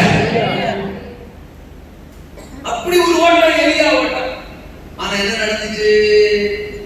அந்த 19 அதிகாரம் வரும்போது 1 ராஜாக்கள் 19ல எசபேலுடைய வார்த்தைக்கு பயந்து இவர் சூரச்செடிக்குள்ள போய் உட்கார்ந்துட்டாரு, சோளத்துல உட்கார்ந்துட்டாரு. மூக்கு வீங்கி போச்சு, முகமெல்லாம் அவர் சைஸ் ஆகி போச்சு. என்னதான் என்கரேஜ் பண்ணாலும் வெளில வரமாட்டாரு. ஒரு மாதிரி சோகமாவே இருக்கிறாரு. சொல்லி பாக்குறாரு, இவர் சோகமாவே இருக்கிறாரு. அல்லேலூயா சொல்லுங்க. கடைசியில் என்ன பண்ணிட்டாரு? பாதம் அப்படின்னு ஆளை தூக்கிட்டாரு. நீ பண்ண வேண்டிய பிரயாணம் வெகு தூரம்னு சொல்லி பார்த்தார். இன்னும் ஓடணும்னு சொல்லி பார்த்தார். உனக்கு பெரிய ஓட்டத்தை வச்சிருக்கிறேன்னு சொல்லி பார்த்தார். காக்காவை அனுப்பி உன்னை நான் போசிக்கலையா? உன் வாயிலிருந்து வந்த வார்த்தையின்படி நான் மழையவே நிறுத்தலையா? அப்புறம் உன் ஜபத்தை கேட்டு வானத்திலிருந்து மழைய கொண்டு வரலையா? எல்லாரும் கண்ணுக்கு முன்னால அக்கினிய இறங்கி வர வைக்கலையா? எப்படி ஒரு ஓட்டத்தை கொடுத்தேன், கர்த்தருக்கு சொல்றேன் ஆமென் அல்லேலூயா. ஆனா இப்படி முகத்தை உருன்னு வச்சுக்கிட்டு உட்கார்ந்து இருக்கியே, உங்களுக்கு எலியாவை இப்படி சோர்ந்து போயிட்டியே, நான் சொல்ற வச்சு கேட்க மாட்டியே, வந்ததுல இருந்து கண்ண முடியே பிரசாதத்தை கேட்கறியே. அல்லேலூயா சொல்லுங்க. ஆமெனா? அப்படின்னு பார்த்தாரு. சரிப்பட்டு வராது. உன் ஓட்டத்தை முடிச்சுக்கிற வேண்டியதான். உன் ஓட்டத்துக்கு ஒரு புல் ஸ்டாப் வைக்க வேண்டியதான். உன் ஓட்டம் ஓய்ந்தது அப்படின்னு அவரை சுழல் காற்றப்ப பரலோகத்துக்கு என்ன செஞ்சுட்டான்? எடுத்துட்டார். கையை வைக்கிறான்னு சொல்லுங்க. இடையிலே இருந்து போன ஓட்டம், பாதியிலே இருந்து போன ஓட்டம். மோசே உடம்புதான் அவர் அழைக்கும் போது என்ன சொல்வாரு? அந்த யாத்ரா 3ஆம் அதிகாரம் 8ஆம் வசனத்துல எகிப்தின் கையில் இருந்து அவர்களை விடுதலையாக்கவும் பாகம் தேர் ஓடுகிற தேசத்தில் நலமும் விசாலமான தேசத்தில் அவர்களை கொண்டு போய் சேர்க்கவும் நான் இறங்கினேன். அழைப்பு வரும்போது உன்னை வச்சுதான் அவங்களை விடுதலையாக்க போறேன், உன்னை வச்சுதான் அவங்களை காணாமல கொண்டு போய் சேர்க்க போறேன் அப்படிதான் சொன்னேன். ஆனா இப்ப என்ன நடந்துச்சு? 2ல 1 தான் நடந்துச்சு. இவங்களை வச்சு விடுதலையாக்கினாரு. ஆனா இவரை வச்சு அவங்களை கொண்டு போய் காணாமல என்ன செய்யல, சேர்க்க முடியல. அவர் ஓட்டமும் கிட்டத்தட்ட காணாமல ரீச் பண்ணாம ஓச்சு போன மாதிரி நின்று போன மாதிரி ஆயிப்போச்சு. இன்னைக்கு நிறைய பேருடைய ஓட்டம் பாதியிலே ஓச்சிருக்கு. ஆரம்ப காலங்கள் இருந்த மாதிரி இருக்க மாட்டேங்குது. எப்படியுமே காரு ஃபர்ஸ்ட் கியர் போடுறோம், அப்புறம் செகண்ட், தேர்ட், ஃபோர்த், டாப்னு மேல ஏறி போயிட்டு ஓடிக்கிட்டே இருக்கும்போது திடீர்னு ரிவர்ஸ் போட முடியாது. அப்படி யாராவது முயற்சிச்சோம்னா கியர் பாக்ஸ் போய் சேர்ந்துடும். அதையே சொல்லுங்க. நிறைய பேர் அப்படி ஆவிக்குரிய வாழ்க்கையில கணுக்காலு, முழங்காலு, இடுப்பளவு, நீச்சலாம்னு அடுத்தடுத்த லெவலுக்கு ஓடணும். ஆனா நல்லா ஓடிக்கிட்டு இருக்கிற நிறைய பேர் திடீர்னு கணுக்காலுக்கு வந்து வெறுதாகி போயிடுறாங்க. அல்லையே சொல்லுங்க. இப்ப தண்ணியே இல்லாத இடத்தில் நான் நிற்கின்றேன். அல்லையே சொல்லுங்க. இடுப்பளவுக்கு இருந்தேன், நீச்சலாலும் இருந்தேன். இப்போ திரும்ப நான் நிக்கிறதுல தண்ணியே காணும். தண்ணியே இல்லாத இடத்தில் இருக்கிறேன், தன்னன் தனியாக. அல்லையே சொல்லுங்க. அப்படின்னு போயிருக்கு. அப்ப வாஞ்சிருது, அதுக்குரிய ஓட்டம் ஓஞ்சிருது, ஜபம் ஓஞ்சிருது, விசுவாசம் ஓஞ்சிருது, பைபிள் படிக்கிறது ஓஞ்சிருது, நின்றுது. பாதியில நின்று போன ஓட்டம், நின்று போன ஓட்டம். சாத்தான் நின்றாங்கிறத விட சாதனை பண்ணி நாமளே நிற்கிறோம். இல்லையே சொல்லுங்க. என்ன பேச வேணும்? போன முறை நீ வந்தப்போ நான் சர்ச்சுக்கு வந்ததியா? இல்லையே சொல்லுங்க. அதுக்கு பிறகு இப்பதான் வந்திருக்கேன். இல்லையே சொல்லுங்க. அப்படி இதெல்லாம் ஒரு பெரிய சாதிக்கிற ஓட்டம் தானே. என்ன பேச காணும்? மாசத்துக்கு ஒரு வாரம் சர்ச்சுக்கு வர்றது, சில நாள் கிறிஸ்துமஸுக்கு மட்டும் வரும், சில நாள் புது வருஷத்துக்கு மட்டும் வரும். இப்படிலாம் இருக்காங்க. ஓஞ்சி போச்சு அந்த அந்த அந்த அந்த தேவன் மேல இருக்கிற தாகம் ஓஞ்சிட்டு, தேவ உறவு ஓஞ்சிட்டு, ஜெப வாழ்க்கை ஓஞ்சிட்டு, ஓய்ந்து போன எலியாவின் ஓட்டம். உங்க ஓட்டம் எப்படி? ஓஞ்சி போன நிலையில இருக்கா, ஒளிஞ்சு போன நிலையில இருக்கா, நின்று போன நிலையில இருக்கா? உங்களுக்கு தான் தெரியும். அது எப்படி எனக்கு தெரியும்? கண்டுபிடிங்க. களம் இறங்கி கையை உயர்த்தி ஒரு ஆமென் சொல்லலாம். ஹலோ, ஓய்ந்து போன எலியாவின். இரண்டாவது ஆகாப் ஓட்டத்தை சொல்லிடுவோம். அப்புறம் மூணாவது எலிசாவுக்கு போவோம். ஒதுங்கி போன ஆகாபின் ஓட்டம். என்ன ஒதுங்கி போனது? இவரே ராஜாவாக இருக்கிறார் ஆண்டவர். நீங்க 1 ராஜாக்கள்ல கர்த்தருக்கு சொல்றோம் 16வது அதிகாரத்தை திருப்பிக்குங்க சொல்றோம். அதுல 28வது வசனத்தை போடுங்க. இதை போட்டாங்கன்னு பார்ப்போம். 3வது இதுக்கு வந்துருவோம். ஒதுங்கி போன ஆகாபின் ஓட்டம் தோக்குறாங்க. Very good. கிளப்புறாங்களே அழகே சொல்லலாம். விசு முருது இருந்தி அடிச்சு விடுறா அழகே சொல்லலாம். Very good. 1 ராஜாக்கள் 16வது அதிகாரம். நானே படிச்சிருக்கேன் தோக்குறேன். நீங்களும் போட மாட்டாங்க நினைக்கிறேன். போட்டா 16வது அதிகாரம் 25வது வசனம். உம்ரி தன் பிதாக்களுடைய நித்திரை அடைந்து பொல்லாப்பு 25 உம்ரி கர்த்தரின் பார்வைக்கு பொல்லாப்பானதை செய்து தனக்கு முன்னிருந்த எல்லாரை பார்க்கிலும் கேடாய் நடந்து சோதரம். பைபிளை திருப்பிக்கிறேன் சோதரம். 1 ராஜாக்கள் 16 28க்கு வாங்க சோதரம். உம்ரி தன் பிதாக்களுடைய இடத்தில் முதல்ல போட்டிய பிதாக்களுடைய நித்திரை அடைந்து சமாரியாவை அடக்கம் பண்ணப்பட்டான். அவன் குமாரனாகிய ஆகாப் அவன் ஸ்தானத்தில் ராஜாவானான். அடுத்த வசனம் சோதரம். யூதாவின் ராஜாவாகிய ஆசா 38 வருஷத்திலே உம்ரியின் குமாரனாகிய ஆகாப் இஸ்ரவேலுக்கு ராஜாவாகி சமாரியாவில் இஸ்ரவேலுக்கு 22 வருஷம் ராஜ்யபாரம் பண்ணான். அடுத்த வசனம். உம்ரியின் குமாரனாகிய ஆகாப் தனக்கு முன்னிருந்த எல்லாரை பார்க்கிலும் கர்த்தரின் பார்வைக்கு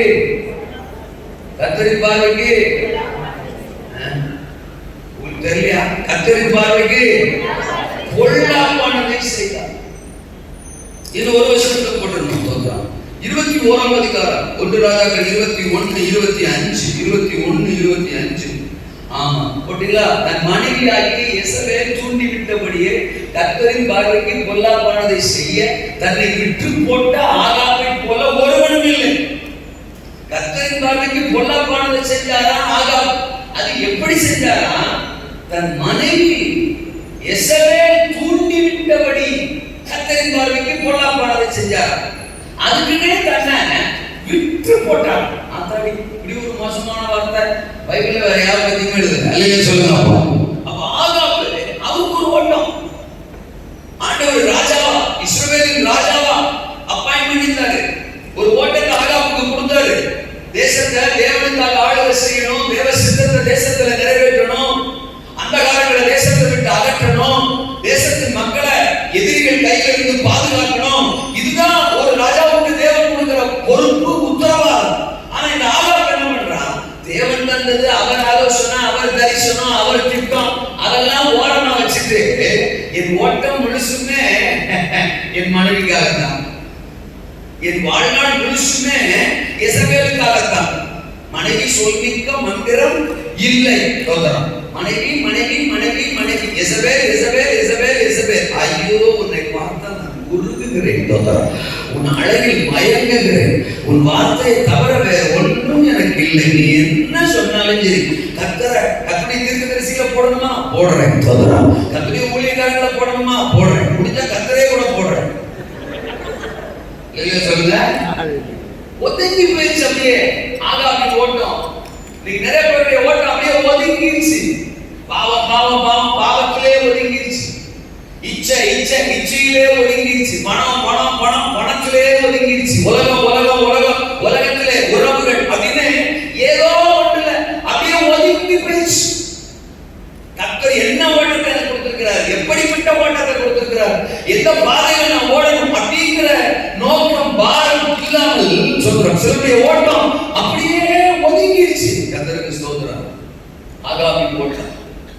ஆகாபின் ஓட்டம். ஆகாபின் ஓட்டம். ஆபிரகாம் கூட சேர்ந்து தரிசன ஓட்டத்தில் தன்னை அர்ப்பணிச்சவர் தான் லோத்து. தரிசனத்தோட இணைஞ்சு வர்றேன், தேவ வாக்குத்தத்தத்தோட இணைஞ்சு வருகிறேன் அப்படின்னு கரம் கோர்த்து ஓடினவர் தான் லோத்து.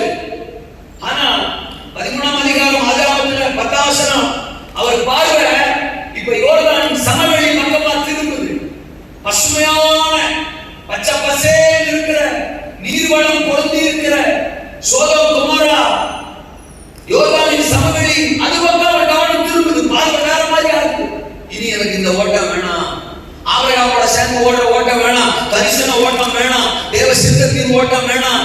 நான் அப்படியே ஒதுங்கிக்க விரும்புறேன், அப்படியே ஒதுங்கிக் கொள்ள விரும்புறேன். தரிசனத்தில் நான் ஒதுங்கிக்க விரும்புறேன், தேவ சித்தத்தில் நான் ஒதுங்கிக்க விரும்புறேன். எப்ப பார்த்தாலும் தரிசனம், தேவ திட்டம், தேவன் இதுக்கு அழைச்சிருக்கிறாரு, கானான சுதந்திரிக்க போற அந்த பூமியில நம்ம கைக்கு வரப்போது கர்த்தருடைய வாக்குத்தத்தம், இப்படியே பேசுறீங்களே. உங்க கூடயே ஓடுனா நான் இன்னைக்கு சம்பாதிக்க, உங்க கூடயே ஓடுனா நான் இன்னைக்கு சுகபோகமா வாழ, உங்க கூடயே இருந்தா நான் இன்னைக்கு மனுஷ இச்சைகளை நிறைவேற்றிக் கொள்ள அப்படின்னு ஒரு பக்கமா ஒதுங்கிட்டாரே லோத்து. ஓய்ந்து போன எலியாவின் ஓட்டம், ஒதுங்கி போன ஆகாபின் ஓட்டம்.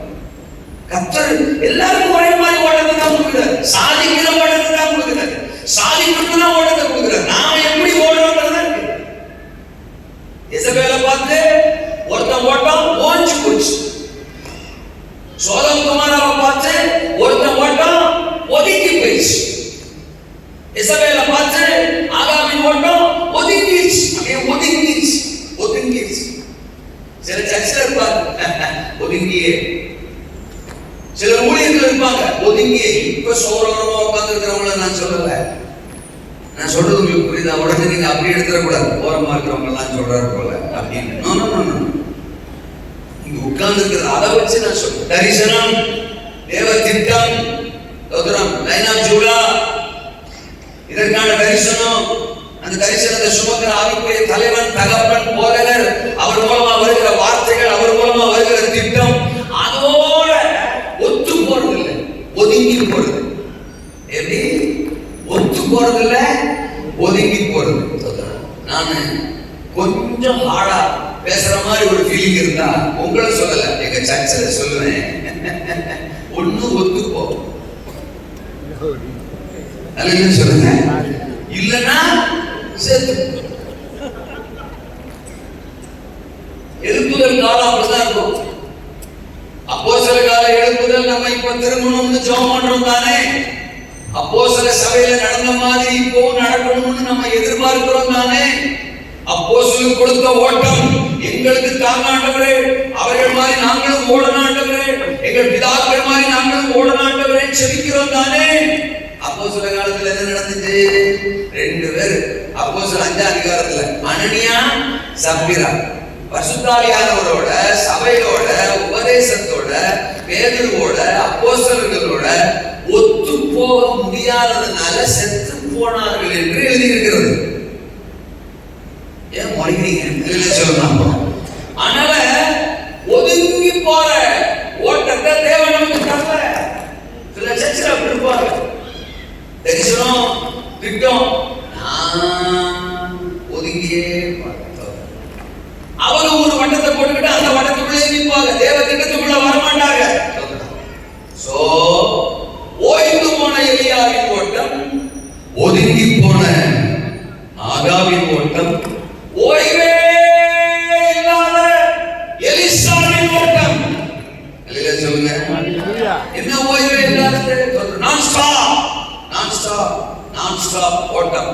ஏதாவது சிக்னல் கொடுத்தீங்களா? அவ்வளோ ஒன்றும் இல்லையே ஜேசுவா, வெரி குட். தலையில சொல்லுங்க, ஒன்றும் கவலைப்படாதே, பிளைட்டை பிடிச்சிடலாம். ஆமாம் சொல்லுங்க. அப்போ சொல்றோம் சத்தம் தான் வந்தா சிக்னல் மாதிரி நாங்கள் எடுத்துக்கிறோம்.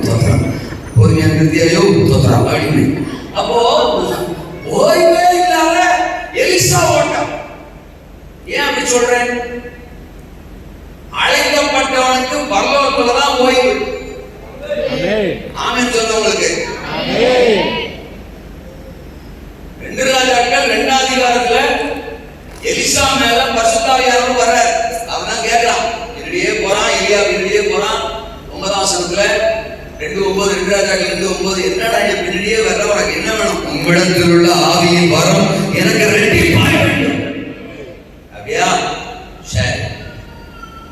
எடுத்துக்கொள்ளப்படுவதை நீ கண்டால் உனக்கு கிடைக்கும். அதே மாதிரி எலியாவை கர்த்தர் எடுத்துக்கிறாரு. மேல இருந்து அந்த சால்வை செய்து கீழே விழுது. எரிகோவில் இருக்கிற தீர்க்கதரிசி புத்திரர்கள் எல்லாம் பாக்குறாங்க, எலிசாவும் பாக்குறான். ஆமா, பெரிய சால்வை இது எதுக்குதான் நமக்கு அப்படிங்கிற மாதிரி அவங்க எல்லாம் அலட்சியமா இருக்கும் போது எலிசா மட்டும் அலட்சியமா நிக்கல. It's for me. அந்த சால்வை எனக்கு, அது எனக்காகத்தான் இறங்கி வருது, அது எனக்குரியது. வேற யாரும் எடுக்கிறதுக்கு முன்னாடி நான் போய் அந்த சால்வை எடுத்துக்கிறேன். ஓடி போய் அந்த சால்வையை தனக்காக எடுத்துக்கொண்டான். என்னைக்கு சால்வை அபிஷேகம் எலிசா கைக்கு வந்துச்சோ, கமா நான் ஸ்டாப் ஊழியம் தொடர்ந்து போய்கிட்டே இருக்குது. 2 ராஜாக்கள் 3 அதிகாரத்துல பிறாக்கள், 4 அதிகாரத்துல பிறாக்கள், 5 அதிகாரத்துல பிறாக்கள், 6 அதிகாரத்துல பிறாக்கள், miracle after miracle, miracle after miracle. அற்புதங்கள் தொடர்ந்து அற்புதம் நடந்துகிட்டே இருக்கு. ஓய்வில்லாம எலிசாவை ஆண்டவர் பயன்படுத்தினார். எங்கே எலிசா தோத்திரம் ஓதி போன மாதிரி எங்கேயுமே பைபிள் இல்லை. ஏன் ஒரு கட்டத்தில் அவர் மரிச்சார். அவர் மரணம் அடைஞ்சு அடக்கம் பண்ணதுக்கு பிறகு கூட அவர் எலும்புல அபிஷேகம் இருந்துச்சான், அவர் எலும்புல வல்லமை இருந்துச்சான். தோத்திரம் மரித்த ஒரு சடலத்தை அந்த எலும்பு கூடு மேல தூக்கி போட்டு ஓடுறாங்க. கொஞ்ச நேரத்துல டெட்பாடியும் அணைக்கு கூட சேர்ந்து ஓடியாருது. தோத்திரம் யாராவது இங்கேயோ பார்த்த முந்தியமா இருக்கு. ஆமாடா, இவனை தாண்டா புதைக்கிறது கொண்டு போய் போட்டோம், கூடவே முடியாதா மச்சான். தோத்திரம் கால் இருக்காடா பாருங்கடா, ஆவியா கிட்ட இருக்க போது முடிஞ்சு பார்த்தா காலம் இருக்கு, கைய வைக்கிறாமேனா. அப்ப இது எதை காட்டுது? செத்தும் அவர் ஊழியம் நிக்கலங்க, மரிச்சும் அவர் ஓட்டம் நிக்கலங்க. கர்த்தருக்காக அவ்வளவு ஓய்வில்லாமல் ஓடி சாதித்த ஒரு எலிசாவின் ஓட்டம் இன்றைக்கும் கர்த்தர் அப்படிப்பட்ட ஒரு அபிஷேகத்தை உங்க மேல ஊற்றுவாராக, அப்படிப்பட்ட ஒரு ஓட்டத்தை உங்களுக்கு தருவாராக. ஷக்கரபாலா கதாராபா.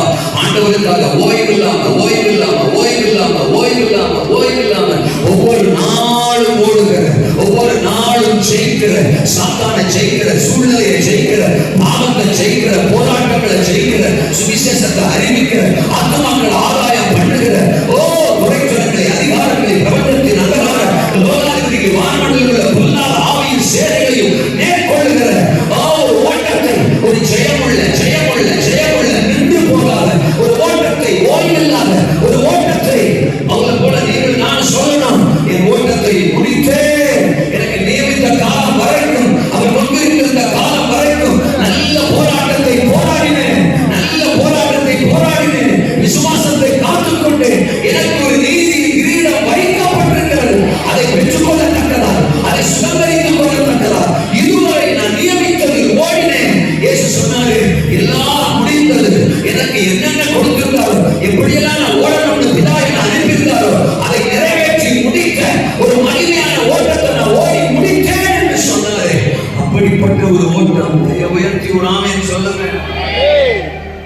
இன்னொரு உதாரணம், ஏன் நான் ஓய்வில்லாத ஒரு ஓட்டம்னு சொல்ல விரும்புறேன்னா, இந்த 2 ராஜாக்கள்ல 9ஆம் அதிகாரத்துல யெகூவை அனாயிண்ட் பண்ணும்போது, யெகூவை ராஜாவாக்கும் போது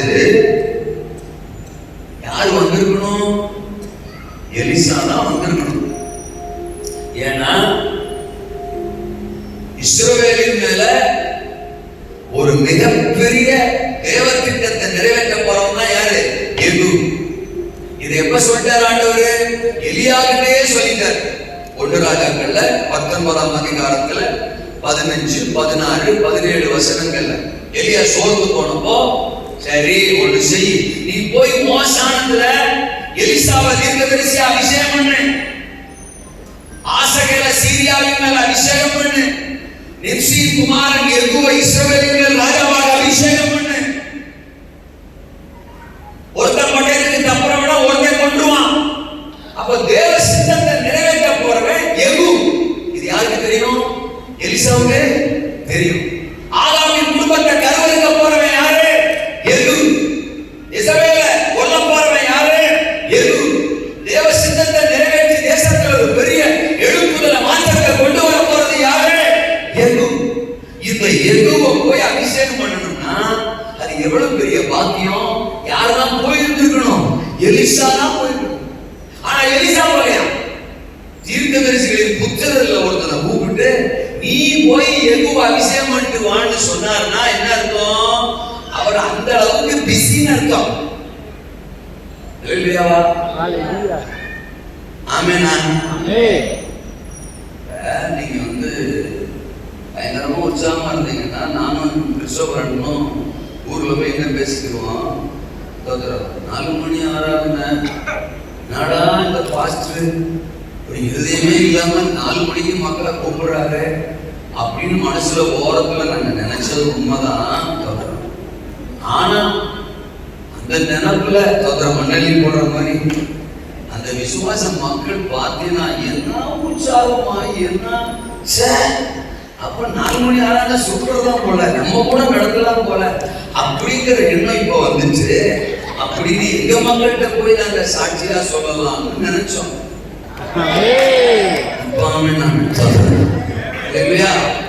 ஆனா நீங்க உட்கார்ந்துக்கிறத பார்த்தா நாங்க முதல்ல நினைச்சது ஆயிடுமோ அப்படிங்கிற மாதிரி நீங்க உட்கார்ந்து இருக்கீங்களா? ஏதோ பரிவர்த்த மாதிரியே உட்கார்ந்துருக்கீங்க. ஒருவேளை நாங்க இன்னைக்கு குடிச்சிட்டு போறவங்க நீங்க சொல்லுங்க. ஏன்னா ஒரு சப்பக்கட்டு கட்டிக்கிற வேண்டியதான் சொல்லுங்க. ரொம்ப பாரத்தோட கேட்காதீங்க. பாரத்தை இறக்கி வச்சுட்டே கேளுங்க. நல்ல சொல்லுங்க.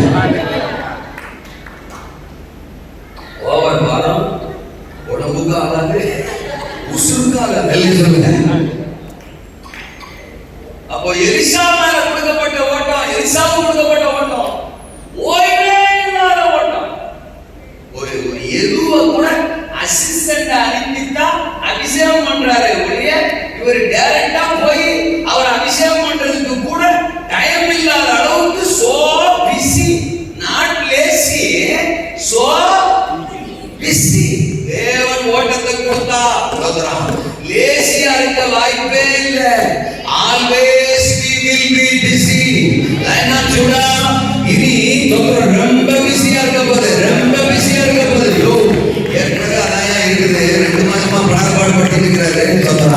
3வது மாசம் போன்றாரு. அல்லேலூயா.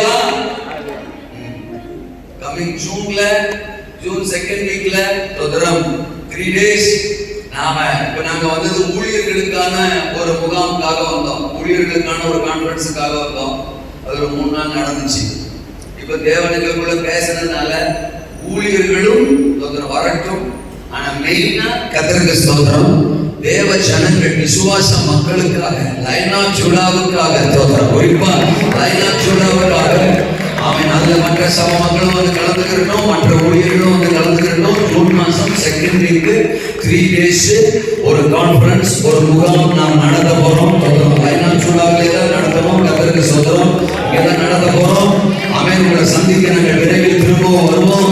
அந்த 3 நாள் முகாம் சொல்றோம் மகிமையா இருக்க போது, மகிமையா இருக்க போது. தேசத்துக்கு ஒரு பெரிய மறுபத்திற்கு காரணமான ஒரு முகாமாக, ஒரு பவர் முகாமாக, வல்லமை முகாமாக, ஜெப முகாமாக, அபிஷேக முகாமாக, எழுப்புதல் முகாமாக, அறுவடை முகாமாக, அற்புத முகாமாக அந்த 3 நாட்கள் முகாம் இருக்க போது. prepare yourself. அதற்கு ஆயத்தப்படுங்கள், அதற்காக ஜெபியுங்கள், அதற்காக தேவ மனிதரோடு கரம் கொடுத்து நில்லுங்கள், பிரயாசப்படுங்கள். அவன் ஒர்க் செய்யுங்க, வேலை செய்யுங்க. கர்த்தர் ஒரு பெரிய ஜனத்திரளோடு அந்த முகாம அந்த 3 நாட்கள் மகிமையா நடத்த போறார். எத்தனை பேர் ஆமென் சொல்றீங்க? டேட்டெல்லாம் பிக்ஸ் பண்ணி ஐயாட்ட கொடுத்தாச்சு. ஆமென் சொல்லுங்க.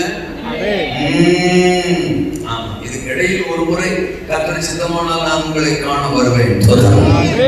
லைனாம் சொல்றானா லவ் தான். ஆமா, அங்க என்ன எஸ்கேப் ஆனாலும் லைனாம் சூடாவுக்கு மட்டும் முடிய மாட்டேங்குது. என்ன சொன்னாலும் சுத்தி வளைக்கிற தோதரம், ரவுண்டு கட்டி அடிக்கிற தோதரம். ஆமா, தாடி இருக்குது நிலையில சொல்லுங்க. அதனால அவரு எங்கள் இருதயத்தை கொள்ளை கொண்ட ஒரு சிங்கம் நிறைய சொல்லுங்க. அதனால தோதரம் இந்த குடும்பத்துல நாங்க எத்தனை டிராவல் பண்றோம். ஆனா இந்த ஃபேமிலியோட தேவன் எங்களுடைய ஆவிக்கு கொடுத்திருக்கிற அந்த நெருக்கம், ஆமா, அந்த லைனா சூடாவோட எங்களுக்கு கொடுத்திருக்கிற நெருக்கம், அதை ஒவ்வொரு முறை நாங்க ஃபீல் பண்ணி கர்த்தருக்கு நன்றி சொல்லுகிறோம். ஏன்னா ஒரு பெரிய தரிசனம், ஒரு பெரிய திட்டம் நம்ம மூலமா தேசத்துல அரங்கேற போகுது. இந்த கடைசி நாட்கள் முழு உலகத்தில் ஒரு எழுப்புதல் வரப்போகுது. ஆசீர்வாதத்தை உங்களுக்கு கொடுக்கிறாரு. நான் ஸ்டாப்பா நீங்க எலிசா மாதிரி ஓட போறீங்க. எதற்கு நான் சொல்றேன்? கடைசியா நான் சொன்னேன், ஒப்புவிக்கப்பட்ட யெகூவின் ஓட்டம். ஒப்புவிக்கப்பட்ட இந்த 2 ராஜாக்கள் 9ஆம் அதிகாரத்துல தோன்றுறோம். அந்த ஊழியக்காரனை அனுப்பி அந்த ஊழியக்காரன் நாவிலிருந்து வார்த்தைகள் யெகூவுக்கு வரும்.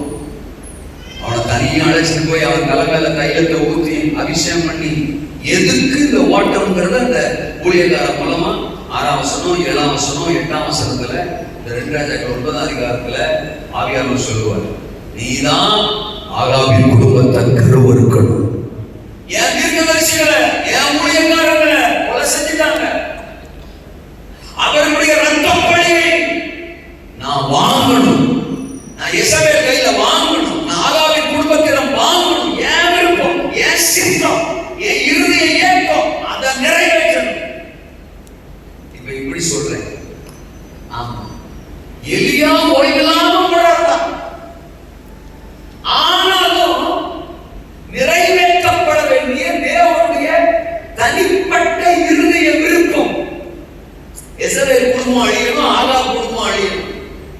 தேசத்துல பாகால் வணக்கம் முற்றிலும் முற்றுப்புள்ளி வைக்கப்பட்டு ஒரு பெரிய மருத்துவம் வரணும்.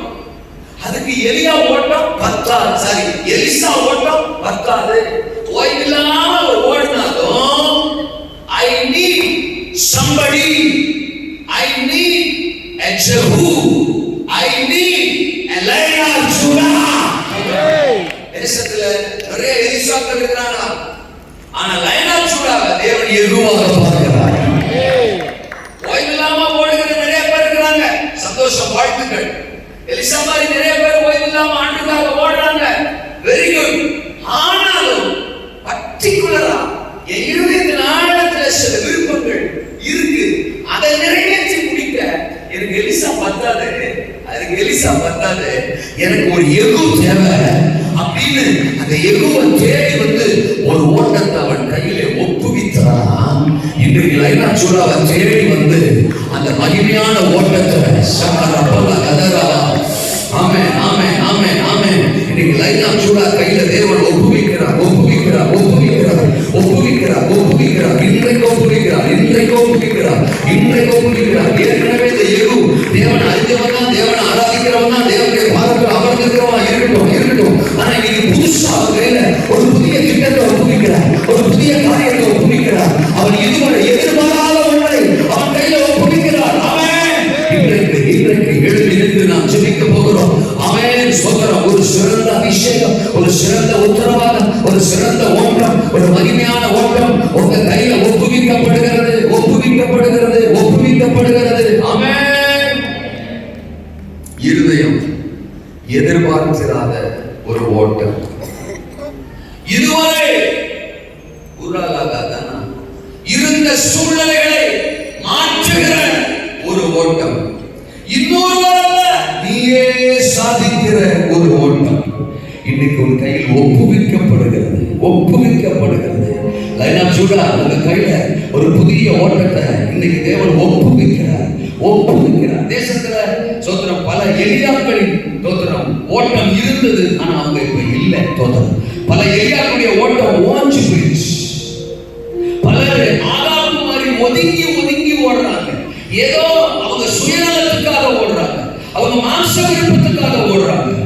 சில எலிசாக்கள் இருக்கிறாங்க, நல்ல எலிசாக்கள், ஓய்வில்லாம ஓடுற எலிசாக்களும் தேசத்தில் இருக்கிறாங்க. ஆனால் என்னுடைய தனிப்பட்ட இருதயத்தின் திட்டத்தை இந்த மலேசியாவிலே நிறைவேற்றி எசபேலின் வல்லமைகளுக்கு முற்றுப்புள்ளி வைத்து ஆகாபின் குடும்பத்தை கருவறுத்து வேறெடுத்து மலேசியா முழுவதும் பாலாவின் வல்லமைகளுக்கு முற்றுப்புள்ளி வைத்து மலேசியா முழுவதும் ஒரு தேவ பயம், ஒரு தேவ ரட்சிப்பு, ஒரு எழுப்புதல், ஒரு அறுவடை உண்டாவதற்கு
தேவனுடைய ராஜ்யத்திற்காய் தங்கள் கைகளிலே கிருபையை பெற்றவர்கள்.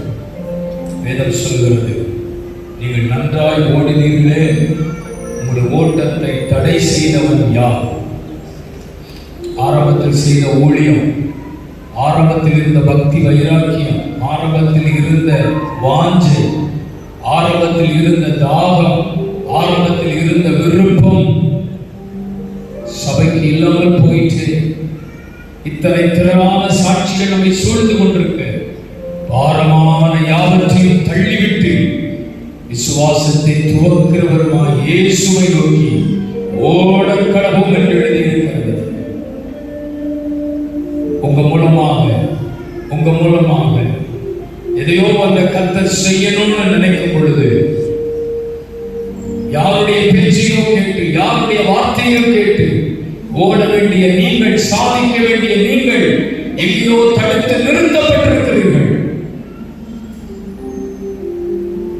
இன்னைக்கு ஒரு புதிய பலனை பெற்றுக்கொண்டுதான் ஓட போறீங்க. ஒரு புதிய சக்தியை பெற்றுக்கொள்ள போறீங்க. ஒரு புதிய வல்லமையை பெற்றுக்கொள்ள போறீங்க.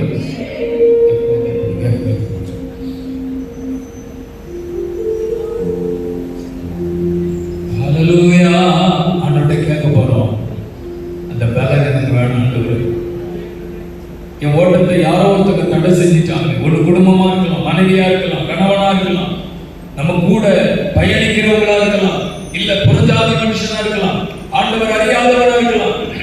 யாரோ ஒருத்தர் ஓட்டத்தை தடுக்கிறாங்க. உன்னை கொண்டு செய்ய வேண்டிய வேலையை செய்ய விடாதபடி தடுக்கிறாங்க. உன் மேல இருக்கிற தேவ திட்டத்தை தடுக்கிறாங்க, தேவ நோக்கத்தை தடுக்கிறாங்க. எல்லாத்தையும் உதறி தள்ளிவிட்டு இயேசுவை நோக்கி ஓட தங்களாக